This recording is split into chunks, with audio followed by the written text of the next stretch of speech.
Welcome to AARP, Arizona Hispanic Connection. Educate. Celebrate. Connect.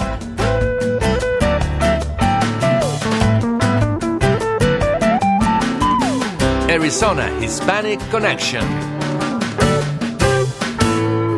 Thank you for joining us today. This is AARP, Arizona Hispanic Connection, coming to you from Phoenix, Arizona, via radio and also Facebook Live. We are having a bit of a challenge right now, but we'll get it started as well. The subject today is an amazing one. We are going to be talking about an amazing person.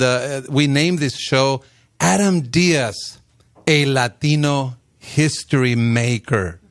And we got a full house here, and someone is joining from Paris, France. Can you imagine? We're making history here in every sense of the word, right? Let me just check. Olivia, are you there on the phone from Paris, France? Yes, I am. Perfect. Well, thank you so much. I understand it's 10:15 there, p.m. Yes. All right. Well, guess what? Joe, your brother, is here. Sally, good. Your sister, is here. Mary Rose Wilcox and Earl are here, and Frank Barrios are here. Wonderful. Yes. So let's get to the point, because we already lost close to 15 minutes of the show. Adam Diaz, I did not get to meet Adam Diaz, but I heard so much about him that I said, we got to do a show on him. And we named the show A Latino Historymaker. Sorry, I did say that Frank Barrios was here, right? I don't want to miss you. Yeah. Okay.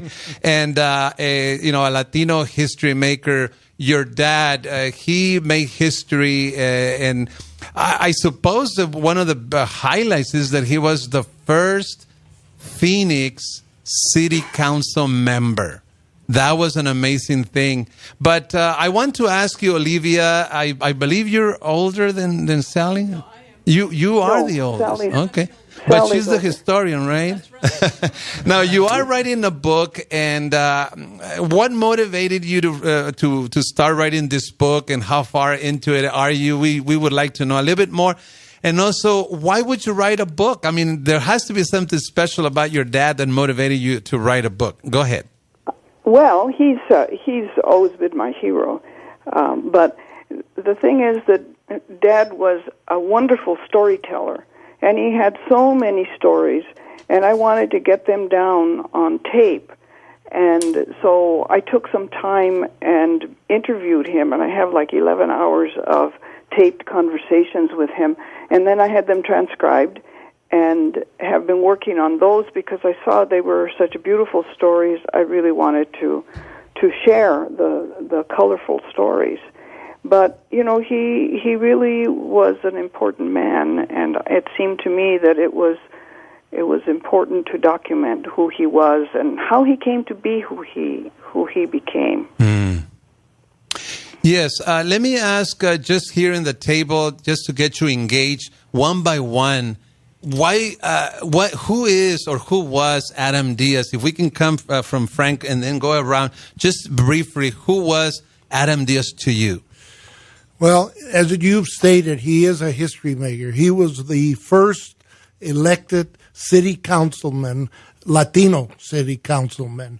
And being first is a huge responsibility.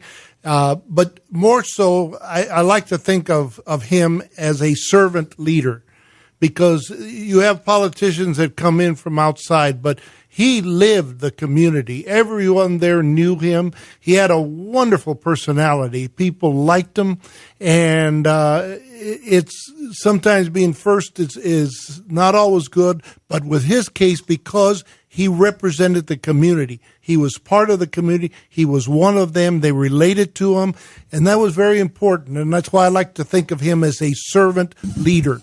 He provided service to the community and was also the first leader, which was very important in a state, in a city that had so much racism in the past. So he was the first to break that line. I understand he was born in 1909. So Arizona has not even become a state yet. And so that definitely, I have, through Frank, learned about leaders in the community. So he must have been one of the founders of that leadership in from Latino communities in Phoenix, correct? That is correct. He was with so many organizations that provided service. Friendly House, his church, he was very tied to Immaculate Heart, which was the Latino church for the community.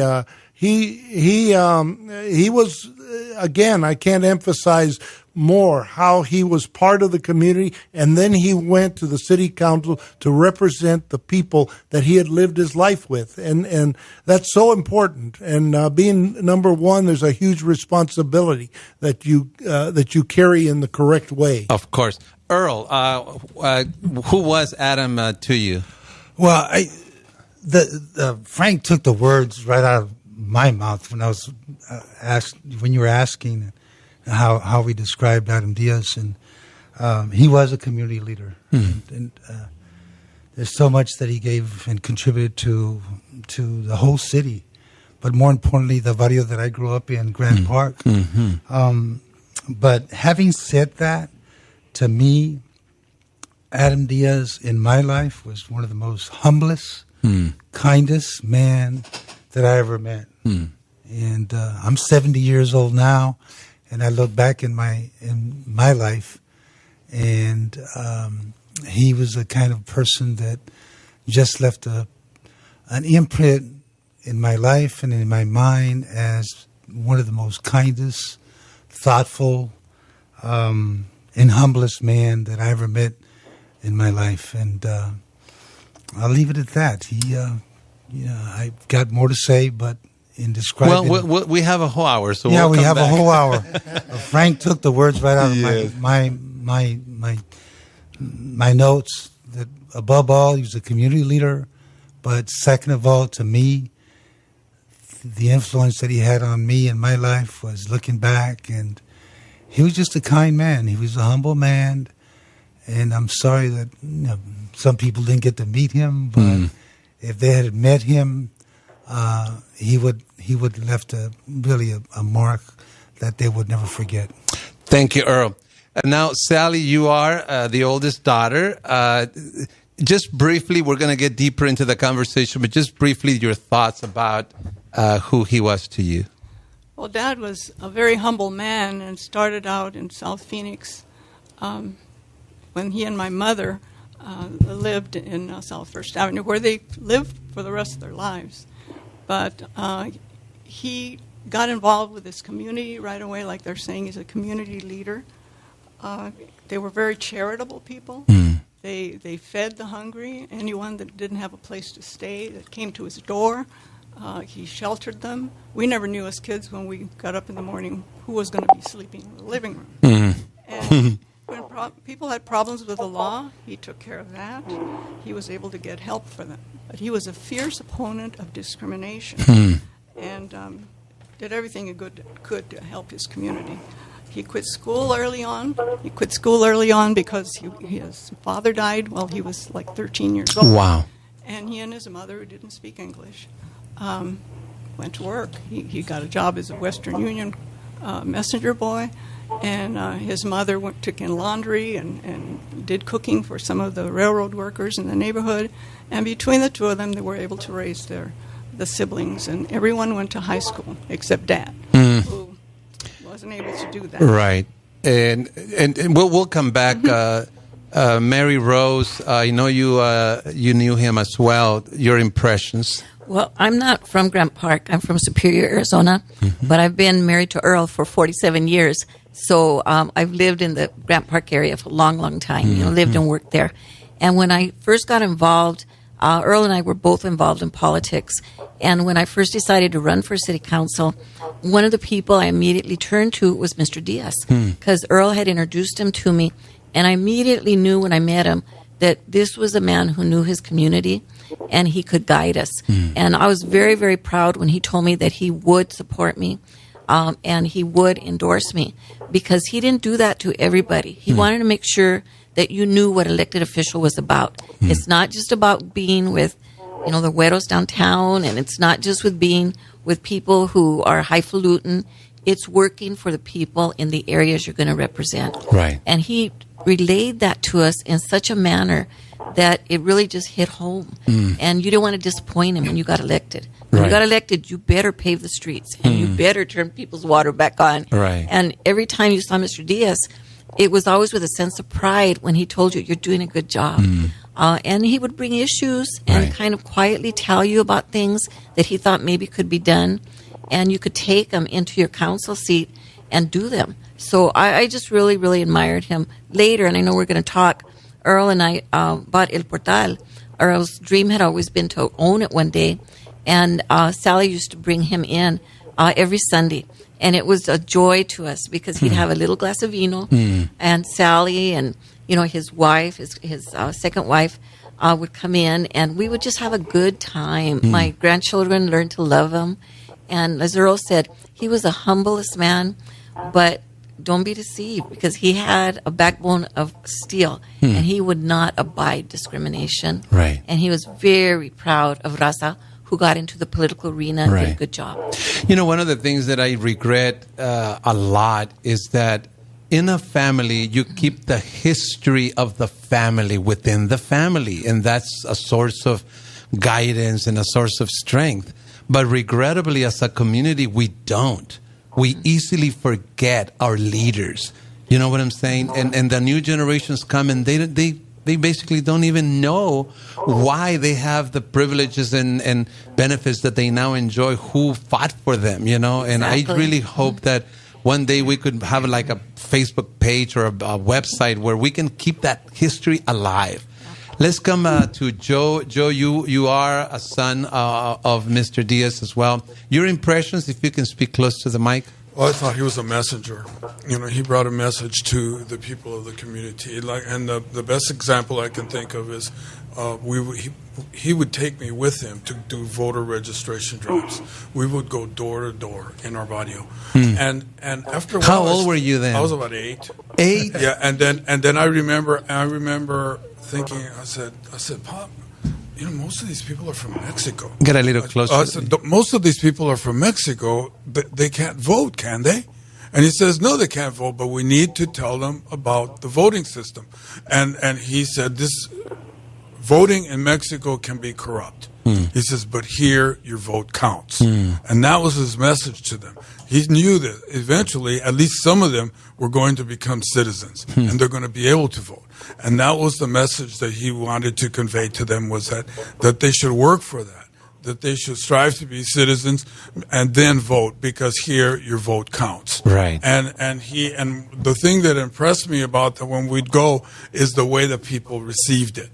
I mean, he was so charismatic. He was even though he was charismatic, his humility came through. And like Mary Rose and Earl Wilcox, what he saw in them is they had corazón, okay, as well as humility. To him, humility was part of having corazón, and so he really, that's why he supports candidates like that. It's because they have a feel for the community, and they're the voice of the people. Right. And so that was what I thought my dad was a messenger. Yeah, Olivia, we are going to be... I'm missing an awful lot of what's being said. We might have some technical difficulties. We can hear you well. We only have a couple more minutes before we go on our short break. Your dad or your dad's parents, would you just in a couple minutes tell us their life experience in Mexico, why they came to the United States? Oh, okay. Or how? They were in the Revolution. In the the Mexican Revolution didn't start until 1910, and Dad was born in 1909. But it turns out that before the Revolution, the first shot was fired, there were a lot of battles and skirmishes and strikes because the federal government was stealing land from the people, and so there were protests, and they became involved in that aspect of it. And I think they were in the same area because he was from Huejotzingo, which is near Puebla, and also not far from the town in Morelos that Emiliano Zapata was helping people gather papers so that they could get their land back from the federal government. He would take them to the governor, and they'd petition the governor. And so they helped in that struggle because they were very much involved in, they hated injustice, and they felt it was very unjust what the federal government was doing. Right. Now, do you want me to talk about how they came to the U.S.? Yeah, go ahead. We still have about a minute. Okay. So our Nana Soledad Chanes was her name, was a soldadera. So she went with him. She followed him. He was on horseback, and as the troop rode through, she followed on foot. So she had one baby in the field, and then she had another baby in the field, and then she got pregnant with turned out to be our father, and she told Jose, she said, I can't carry 3 babies and the ammunition and the cooking equipment. Wow. I can't do it all, so we're going to have to leave this war. And they had met a man named Candelaria who had said, my family has a land grant in Flagstaff. If you ever want to go leave the war, go there, and they can always use a good horseman. So that's how they went to Flagstaff. Wow. Now, this man Candelaria, did they met him in Mexico or in the U.S.? Yeah, he was fighting with them, with their troop. But he had land in the U.S.? I'm sorry, I couldn't understand you. Did he have land in the U.S., this Candelaria? Oh, yeah. His family had been given a land grant, and it was all the way to McNary. It was a huge land grant up in Flagstaff. Got it. So Jose went, he was a good horseman, and he would ride what they call in English, ride fence. I think it was called capaz or something like that, where he was riding fence to check on, so that the cattle didn't get out. Got it. So that's what he did. And then when our dad was born in September, he was sickly, and the women in the neighborhood told Soledad, there are very fierce winters here in Flagstaff. Your child, and this was the first son, won't make it through the winter. Wow. So why don't you go south to Phoenix where it's warm? And so that's why they came to Phoenix, so that our dad would not die in the winter. Yeah, let's pause here for a second, Olivia. We have to go on a short break. You're listening to AARP Arizona Hispanic Connection with the show today, Adam Diaz, a Latino history maker. Stay with us. We'll be right back. Welcome to AARP Arizona Hispanic Connection. Educate. Celebrate. Connect.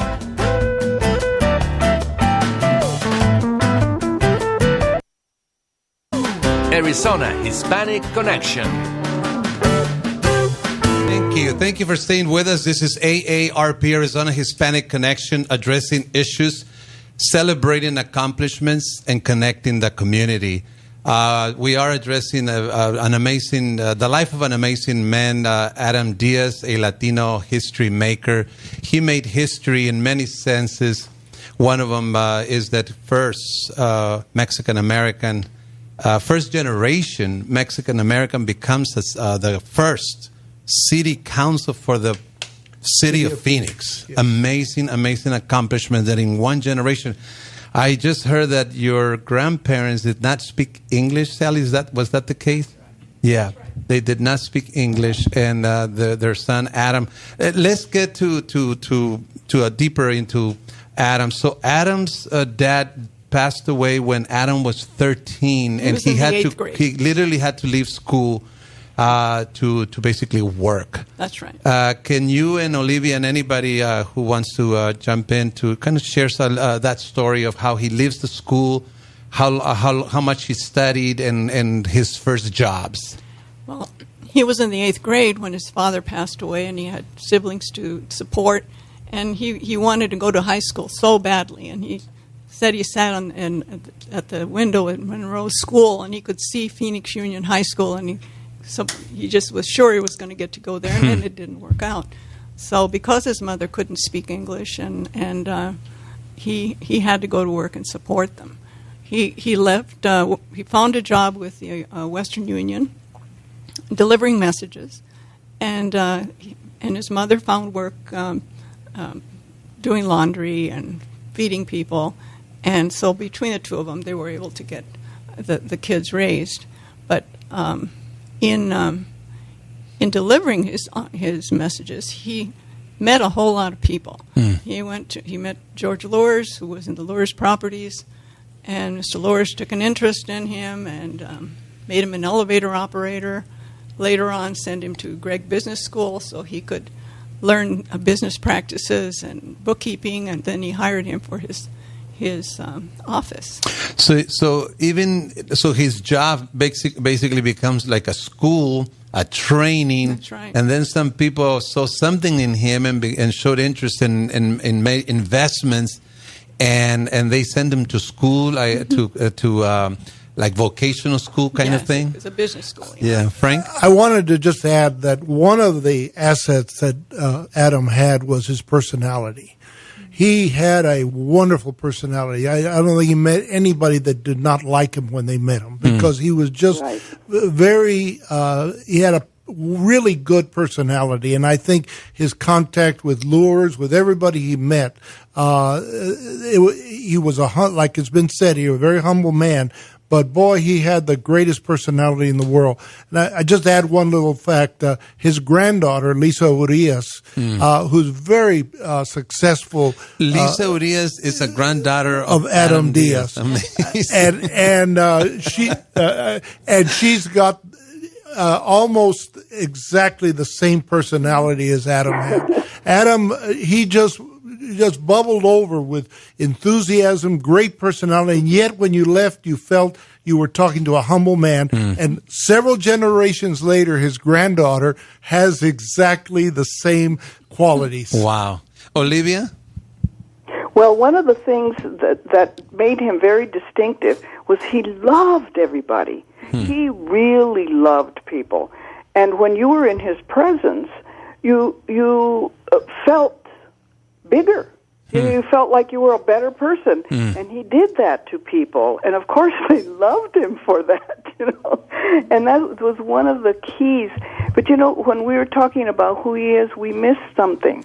He was a man who opened doors. He went into office, and when he was on the city council, he opened doors to Hispanics applying for high-level jobs. They worked in the garbage and all these other low menial jobs, but they weren't achieving the professional level jobs. And on the city council, he insisted on that. And then when he was on the school board of Elementary School District 1, I think, he opened the doors to people to apply for superintendent of schools. In fact, I think Ray Cortines was a result of his being on the board and insisting that you have to look at the resumes of the local people instead of going all over the nation. So he was somebody who opened doors because he believed that he wanted the Mexican American to be a first-class citizen. Amazing. Okay. He was a charismatic leader. Throughout history, we have leaders, and usually they become leaders because they have some sort of charisma. Okay, and my dad had that about him. Yeah. He would. I've never met anybody that loved his friends as much as my dad did. I mean, he would walk up to him and give him that big Adam Diaz smile and hug them and give them a big handshake. And man, you've been greeted when you've been greeted by Adam Diaz. And so that was one of the things. It was really a lot of fun watching him. I watched him very closely. Yeah. Well, in hearing all this discussion, there's so much to say about Mr. Diaz. Mary Rose indicated that we own El Portal. We have a mural of Mr. Diaz in our restaurant, and right before his passing, I mean, he was still coming to the restaurant. He'd go to mass, and then he'd come in like 100 years old. and he'd come into the. He lived to be 100? Yes, yes, yes. And he'd go to mass on Sunday, and then he'd end up at El Portal.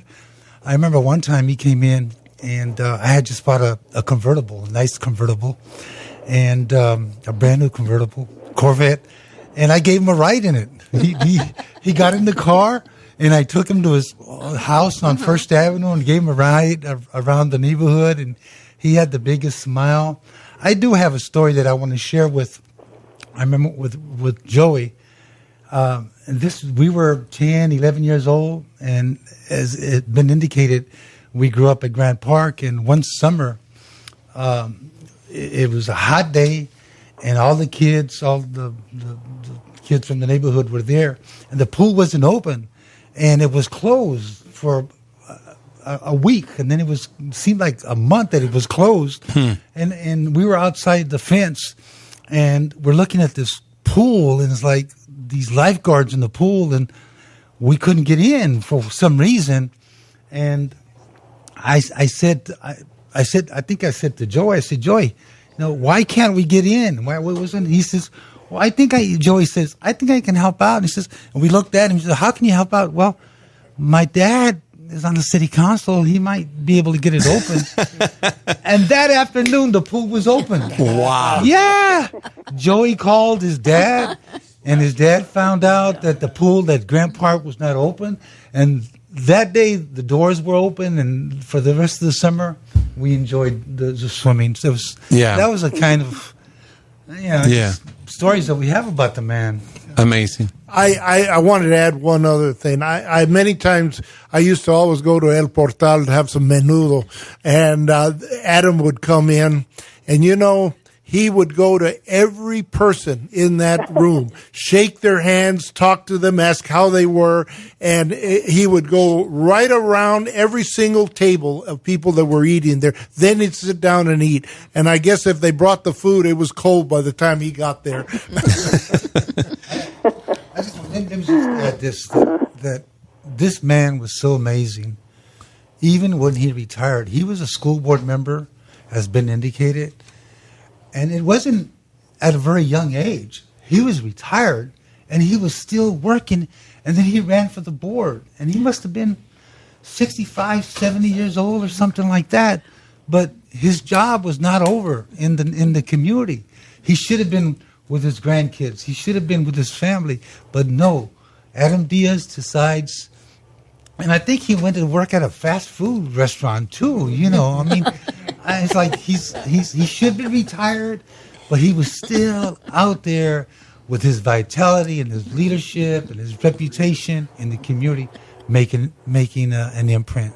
Amazing. Well, one of the things that I wanted to bring up, and I think I'll leave it to others to tell the story of the American Legion because he was part of the formation of that. But what I remember really vividly about him is that he grew with the times. He was a lot older than all of us who were entering the political arena.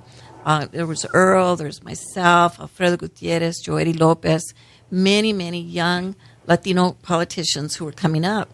And a lot of us had different ideas. We thought more progressive. Really, it's just history repeating itself. But Adam would never look at your idea. He would always welcome us. He would always welcome the new ideas, and wasn't so stuck in time that he wouldn't grow with the times. Right. And the pride he felt in all of us could be felt. I think everybody said it, but when Adam gave you a hug and his smile was on you, you just felt so loved, but you also felt so worthy of you just, what am I trying to say? You felt that you had achieved something that he was proud of. So he felt proud. A lot of orgullo, you could just feel it in him. Right. And the other thing, there weren't very many women in politics. And he was very, very good. When I told him that I wanted to run, Earl told him that I wanted to run for city council.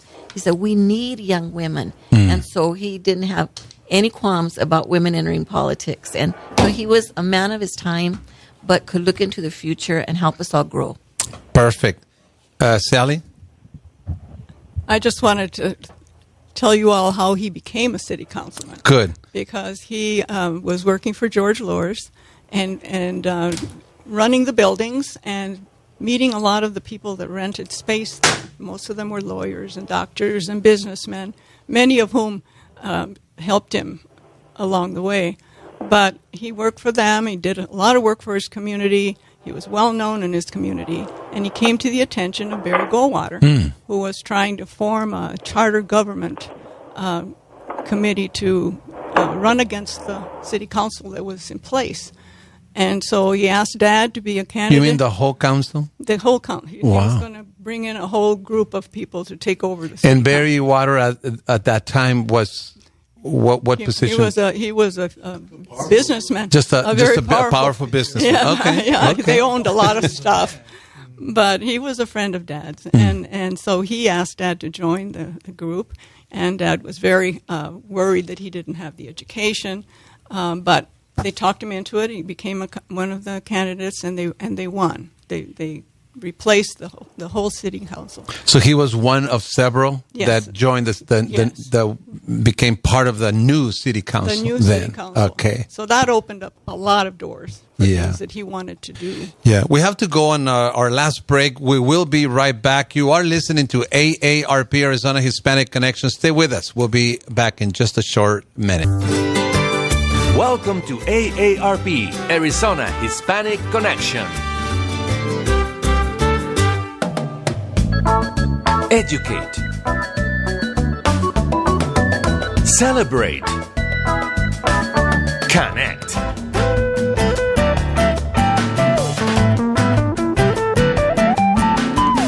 Arizona Hispanic Connection. Thank you. Thank you for staying with us. This is AARP, Arizona Hispanic Connection. We are going to have to jump into the subject again because time is running out. Sally, you related a story to me that to me was amazing. The story of how your dad was involved in helping, I believe, Friendly House. I think he was a member of Friendly House for about 15 years, but he did something to fix the building. Would you mind relating it in as brief a time as you can? Okay.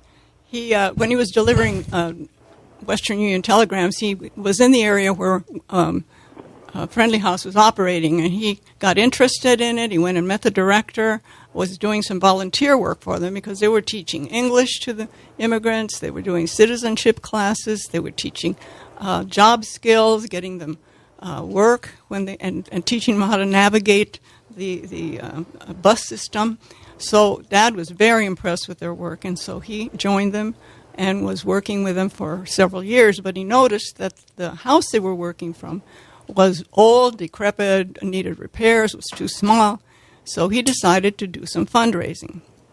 There was a man on the board called Art Neff, who was a former baseball player for the New York Giants. Wow. And so Dad was talking to him about it, and he said, well, the Giants are doing the spring training in Phoenix. Why don't you try to get an appointment with Horace Stoneman, who was the owner of the New York Giants at the time, and talk to him about maybe doing a benefit game or something. So he made the appointment, talked to Mr. Stoneham, told him all the good work that Friendly House did, and Stoneham said, okay, we'll do a benefit for you. However, you have to get a team together to play them. So Dad and another baseball player from Mexico, Mario de la Fuente, I think was his name, they went to Mexico, and they recruited some of the best Mexican baseball players they could find. Oh, wow. So they brought them to He did Phoenix. that, huh? I don't know how that was done, but they did do it. And they brought them to Phoenix, and the Giants agreed to play them, and they played at the Municipal Stadium, which was on South Central Avenue, and it was a packed house. And the young boys from Mexico did very well. They gave them a good game, so it was a great game. And Dad made $10,000. Wow. And so at the time, $10,000 at that time, it was a lot of money. But they borrowed a little money when they had that, and they borrowed a little money, and they were able to rebuild the Friendly House. House. The Friendly House that we know today, It's in the same building, location. same location. Does anybody want to relate, Olivia, the Post 41? He was also involved with Post 41, or anybody? Yes, he was very active in that, and did a lot of things with them. Now, in connection with the Friendly House, they had he had helped Pipa Fuentes, Frank Fuentes, and I forgot the other guy's name, when they were trying to build the Post 41. He helped them through his connections at the building to buy the cement block. And to help them outfit their offices.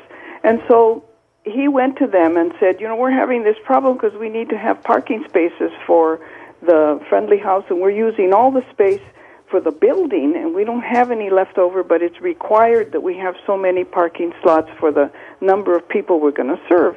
So he said, is there anything we can work out?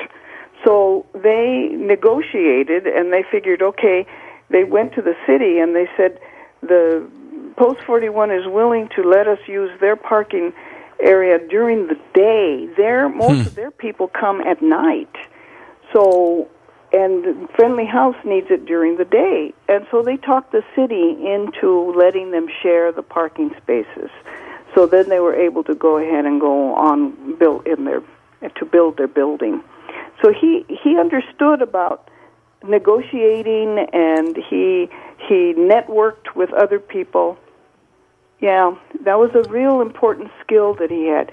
Another thing that we haven't touched on is what a vital man he was. He was so energetic because the man didn't sleep. I don't think he slept because we experienced, his children experienced what we called the midnight phone calls.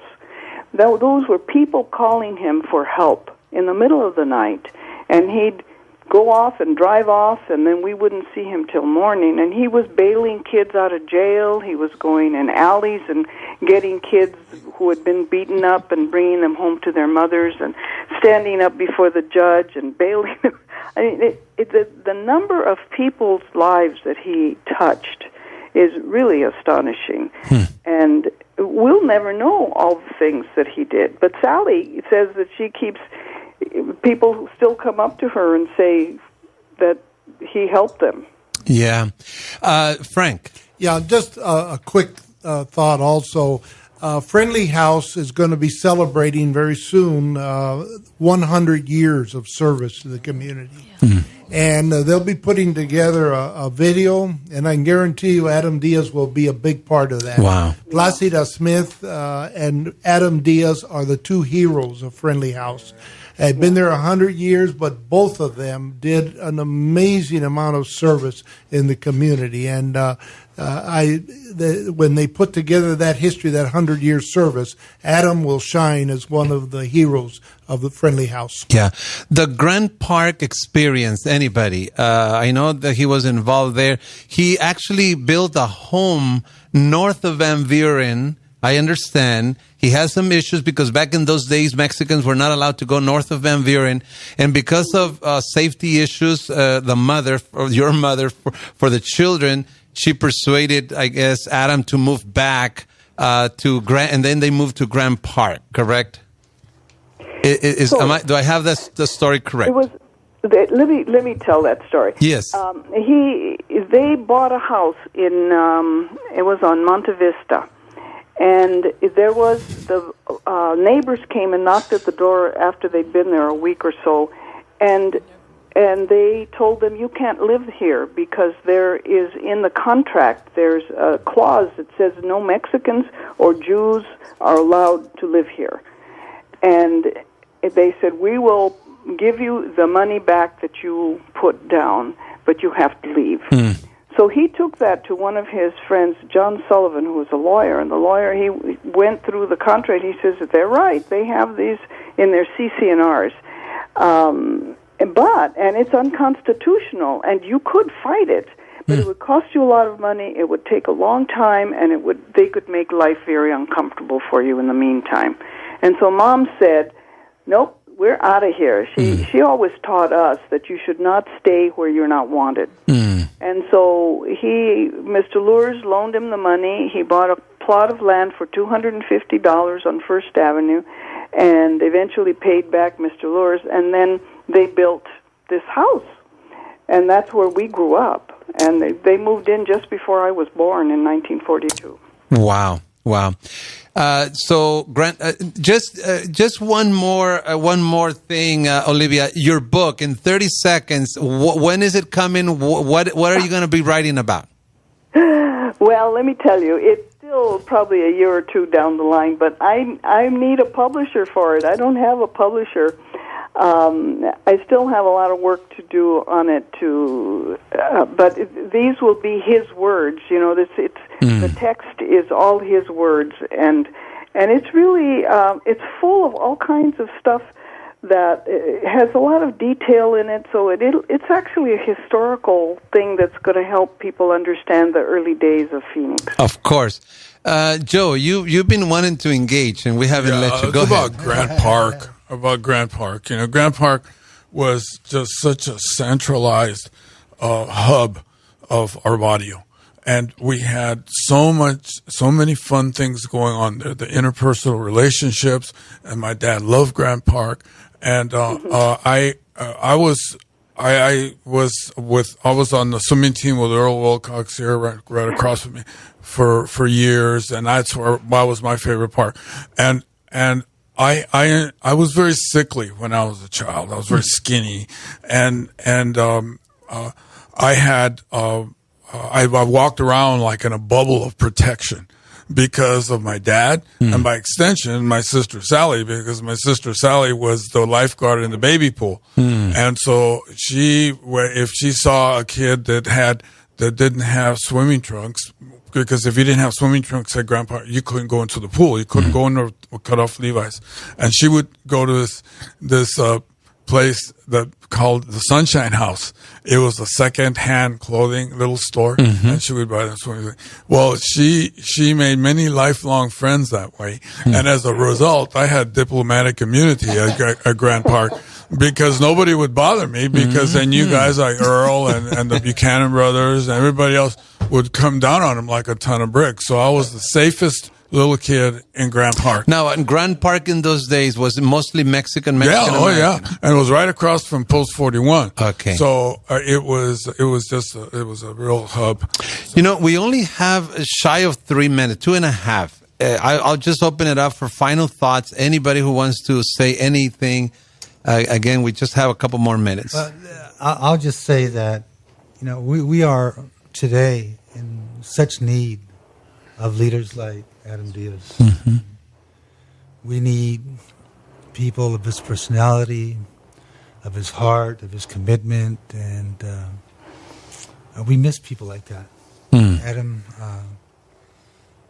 is sorely missed today. I wish we'd had more people like him today to help us with some of the issues that we're confronted with. Good. Just a quick thought is that, the Latino history is lacking.